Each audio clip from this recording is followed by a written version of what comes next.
এই যে মিনি পটগুলো দেখছেন, এইগুলো দিয়ে আমি ঘর সাজানোর ঝালর বানাবো। এই মিনি পটগুলো আমি জমা করে রেখেছিলাম। মাঝে মধ্যে যখন আমি গাছ কিনি, গাছের চারা কিনি, সেই থেকে এইগুলো আমি জমা করে রেখেছি। প্রথমেই আমি এগুলোকে ভালো করে ধুয়ে মুছে পরিষ্কার করে শুকিয়ে নেব এবং রং করব। আমি কালো রং ব্যবহার করছি, আপনারা নিজের খুশি মতো যে কোনো রং ব্যবহার করতে পারেন।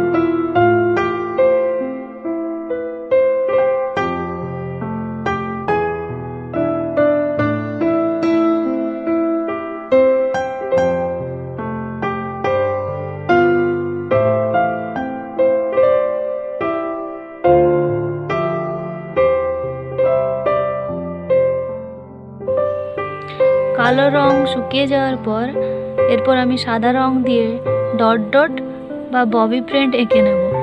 আপনারা নিজের খুশি মতো অন্য কিছু আঁকতে পারেন।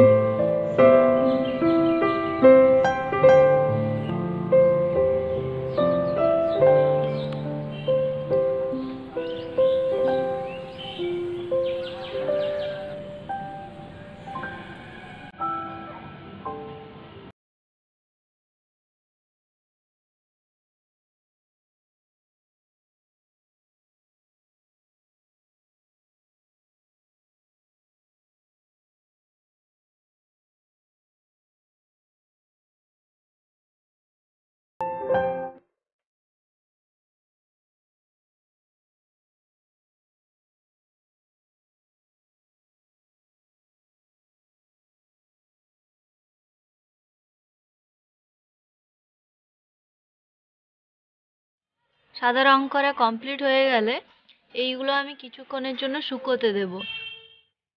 এগুলো শুকোতে শুকোতে আমাদের উলেনের কিছুগুলো পমপমের প্রয়োজন ঝালর বানানোর জন্য। আমি ততক্ষণে সেগুলো বানিয়ে নেব।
আমি পমপম ও মিনি পটগুলো পরপর সাজিয়ে মালার মতো করে গেঁথে নিচ্ছি।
গাঁথা কমপ্লিট হয়ে গেলে জিনিসটা ঠিক এই রকম দেখতে হবে। আর মিনি পটের মধ্যে দূরত্ব যদি বাড়িয়ে দেন তাহলে আরও সুন্দর দেখতে লাগবে।